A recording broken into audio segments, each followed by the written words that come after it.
غفور ذو رحمة لو يؤاخذ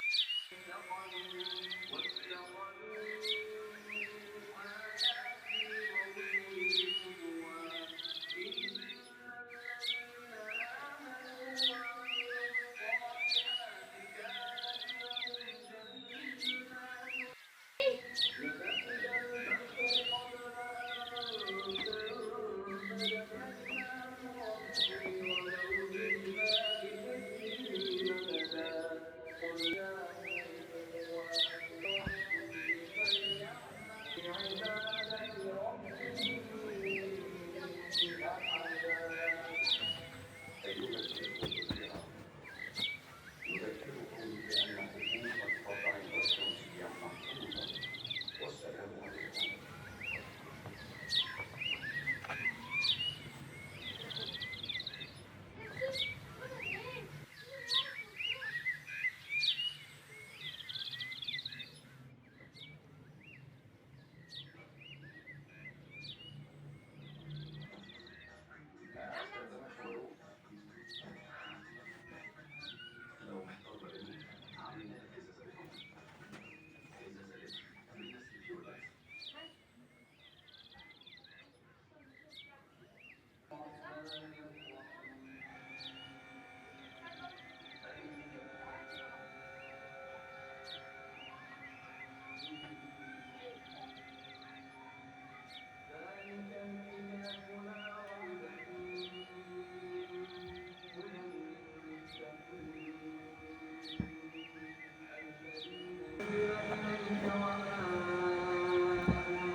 صباح الخير يا حلوين، جمعة مباركة عليكم. ازيكم يا بنات؟ عاملين ايه؟ رب تكونوا في خير. وحشتوني يا بنات جدا جدا جدا. الفيديو الاخير ان شاء الله باذن الله النهارده الروتين بتاعنا هادي جدا جدا جدا وبسيط.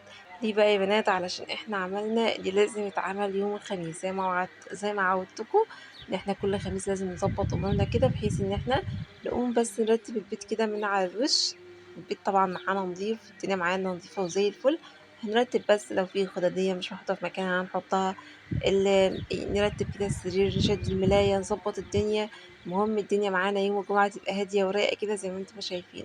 طبعا لو انت اول مرة تشوفيني، انا اسمي عبير ودي قناة يوميات بيرو. اتمنى طبعا ان انت تبقي اخت من اخواتي وتشتركي في القناة وتفعلي زر الجرس، علشان ان شاء الله باذن الله اول ما انزل فيديو يوصلك الاشعار بيه على طول. طبعا ما تنسيش الكومنت بتاعك الحلو اللي زي القمر زيك، وكمان اللايك الحلو بتاعك. يلا بينا كده ندخل نشوف يومنا النهارده، وكمان هنخرج مع بعض ونشوف الدنيا هتبقى ماشيه ازاي. طبعا اول حاجه زي ما انتم ما شفتوا دخلت على الاوضه كده، رتبتها على السريع زي ما انتم ما شفتوا.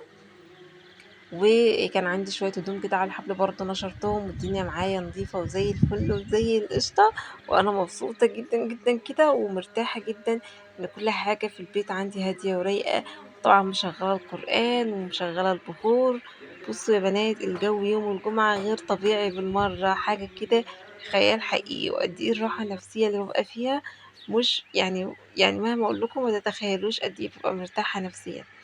المهم بعد كده طبعا فطرت بقى وفطرت الأولاد وكل حاجة، وقمت على طول بعد كده رتبت البيت تمام.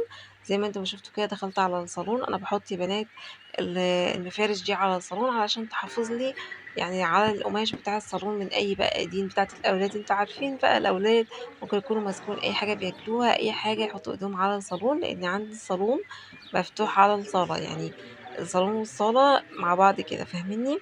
فطبعا اي حاجه يحطوها، اي حاجه ياكلوها، يحطوا ايديهم هنا يحطوا ايديهم هنا، هيبهدلوا لي الدنيا. كمان احلى حاجه عندي ان انا عندي في الصالون كده شباك حلو جدا جدا ما شاء الله اللهم بارك، حلو قوي قوي، بيعوضني بصراحه عن التكييف واللي حصل في التكييف. طبعا اللي ما يعرفش التكييف عندي، الحمد لله الحمد لله الحمد لله، اللهم لك الحمد، قدر الله ما شاء فعل.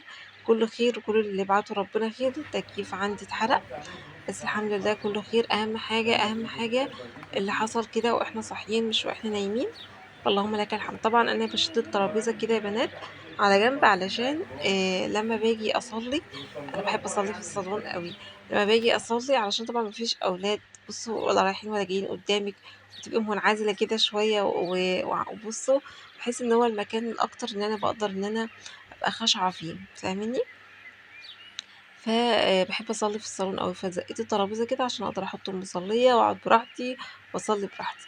بعد كده على طول بعد ما خلصت بقى الصاله، كده كده اساسا الصاله كمان نضيفه معايا، يعني الصاله نفسها نضيفه مفيش فيها اي حاجه خالص خالص خالص، كنت مرتباها ومروقاها والدنيا معايا زي الفل.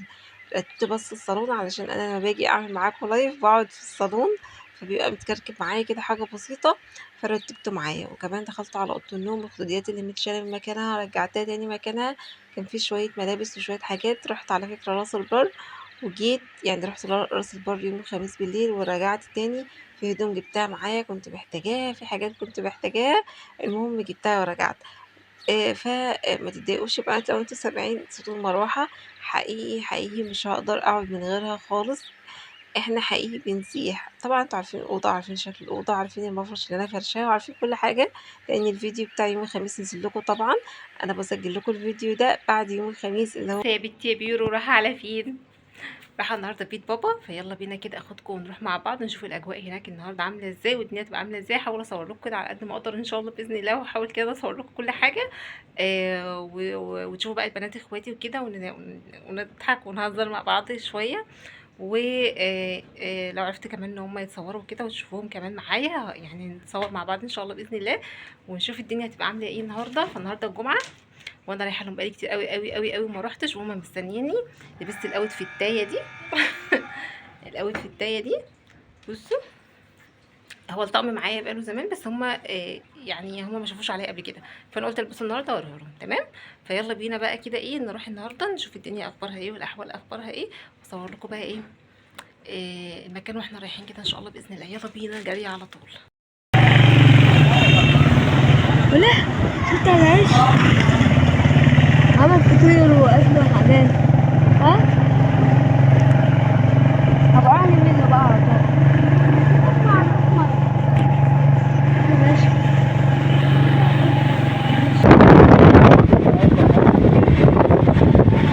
ايه صعب ازاي؟ طب كده الجو ساعة ولا ايه؟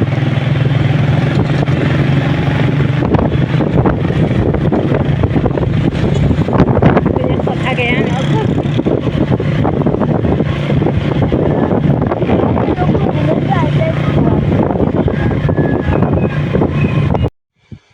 خلاص هنا يا بنات كنت وصلت وقعدت بقى وغيرنا الهدوم والاولاد غيرت وقعدنا. كنا اخر النهار زي ما انتم ما كنتوا شايفين كده. وبعد كده مروه بقى اختي الكبيره قامت بقى عصرت لنا مانجا وقطعت لنا شمام وجابت لنا بقى كده، وقعدنا كلنا كده على الارض زي ما انتم شايفين، والاولاد بقى والعيال ومش عارفه ايه. ما شاء الله اللهم بارك يا رب، دايما كده في زياده يا رب.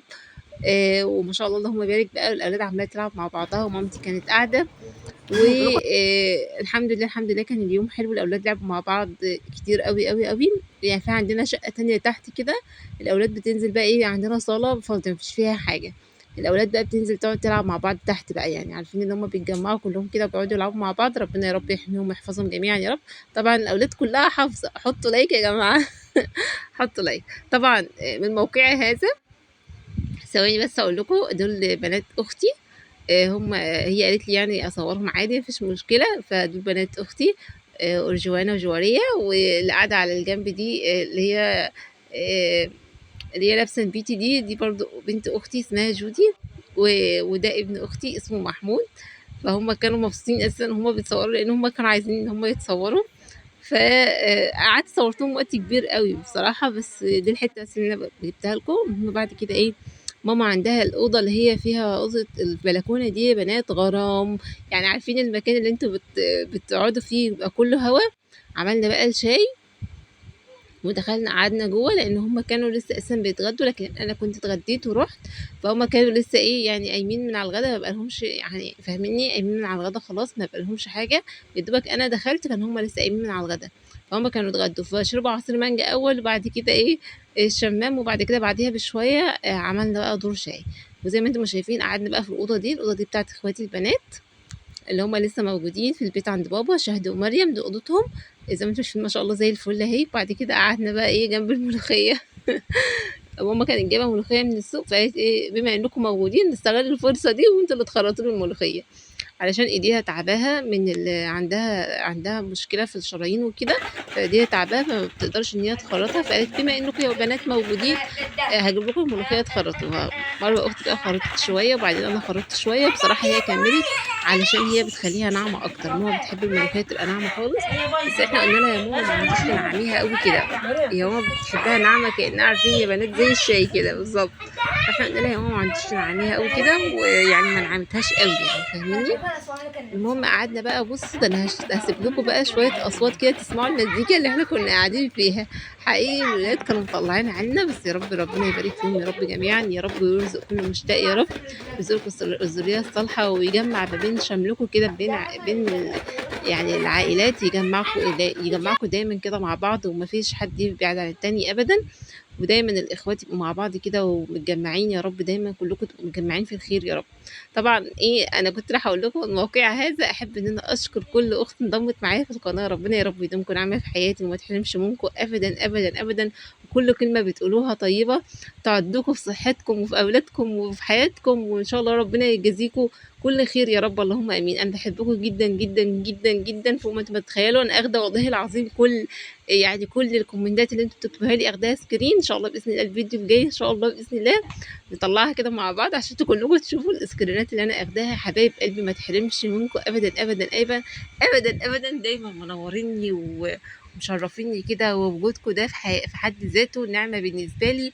فانا يعني مبسوطه جدا جدا ان انتوا جزء من حياتي دلوقتي، فربنا يا رب يديمكم نعمه في حياتي يا رب. زي ما انتوا شايفين كده قعدنا بقى نخرط الملوخيه بقى، وكان بصوا الليل اجا تمام، وفي لمبه في الاوضه وكل حاجه، بس احنا لو فتحنا اللمبه دي يا بنات الناموس هياكلنا حقيقي، يعني الناموس هيبهدلنا. اجا بقى وقت العشاء، ماما قالت اقلوا بقى بطاطس واعملوا طبق ملوخيه، واعملوا بتنجان وفلافله وحاجات من دي، وجبن بقى وبيض وحاجات من دي، ونقعد بقى كلنا ان احنا نتعشى كده. وزي ما انتم شايفين دي الملوخيه بعد ما ماما خرطتها بتحطها في علبه زي ما انتم شايفين كده. دي بنت اختي جودي عسوله ربنا يا رب يبارك فيها، قالت لي خالته عبير اعمليني وانا بعمل لايك لخالته عبير، فعملت لها بقى صوريني يا خالته عبير وانا بعمل لايك، فصورتها وانا بعمل لايك. هنا بقى انا كنت بعمل ملوخيه، هم قالوا لي اعملي انت الملوخيه يا عبير، فعملتها انا، واختي كانت واقفه بقى الكبيره مروه كانت بتقلي ايه بطاطس والبتنجان وكده، وكان في باميه في طاجن، بس ما اكلناش بصراحه، ما حبيناش ان احنا ناكل باميه بالليل، الموضوع كان هيبقى صعب قوي، فاكلنا زي ما انتم شايفين عملنا الملوخيه، وعملنا بيض بالبيض باللانشون زي ما انتم شايفين كده، عملنا قرصين. ويعني بصوا الاكل كان حلو جدا جدا جدا وطعمه حلو يا بنات، ايه لقمه هنيه كف 100 والله العظيم. عارفين اللي هو يعني انت لو قعدت في وسط عيله كده يعني في وسط عيلتك وحطوا لك اي حاجه واكلت اي حاجه عندهم، حقيقي اللقمه بتفرق، لان بيبقى باللمه مش باللي انت تكوني ممكن تكون عندك الخير كله وقاعده بتاكلي مالكيش نفس، لكن لما بيكون مثلا انت قاعده في وسط عيله مهما يكون الاكل ده عامل ازاي الاكل بيبقى ليه طعم تاني. فربنا يا رب دايما تبقوا يعني بين عائلاتكم كده ومحدش يتحرم ابدا من عائلاته. احنا بنشوف بعض كل فين وفين وانتوا عارفين ان دلوقتي الاولاد والمسؤوليات والبيت وكل الحاجات دي بنشوف بعض كل فين وفين، بس حقيقي لما بنتجمع بيبقى يوم مميز فعلا، او يوم بيبقى حلو قوي.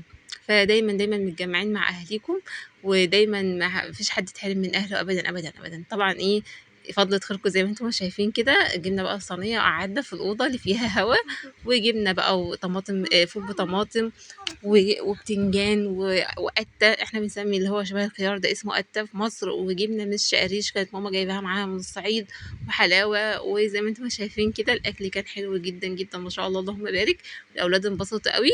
بس هو ده كان يومنا يا بنات عند بيت ماما وبابا، وكلنا بقى كل واحدة بقى روحت على بيتها، جت حوالي الساعة 10 بالليل كده او 10، كنا داخلين على الساعة 11، كل بقى واحدة ايه قامت تلبس وتلبس اولادها عشان تروح. هنا بقى انا كنت لبست خلاص وكنت واقفة مستنية جوزي كان جاي ياخدني، كنت واقفة بقى اقول تعالي اصور لكم الدنيا عاملة ازاي هناك عند بيت بابا والصوت بيبقى عامل ازاي بالليل. بصوا بقى الدنيا بتبقى ظلام، لان بابا اساسا بيته في حتة كده يعني ايه ناحية الاراضي الزراعية وكده، فالدنيا بقى ظلام، بس شوية هوا يا بنات اقسم بالله حقيقي حلوين جدا جدا جدا جدا. اساسا الشارع بتاع بابا ده كده. الجو فيه هوا مفيش فيه هوا، يعني لو انت عامة الجو مفيش فيه هوا، هو الشارع ده بيبقى فيه هوا. آه، صيف شتا هو كده، يعني صيف شتا هو الجو فيه هوا زي ما انتم ما شايفين كده. بس يا بنات، يا رب يا رب يا رب يا بنات الفيديو يكون عجبكم، ما تنسوش اللايك والاشتراك، واشوفكم ان شاء الله باذن الله في فيديو جديد على خير، والسلام عليكم ورحمه الله وبركاته. باي باي.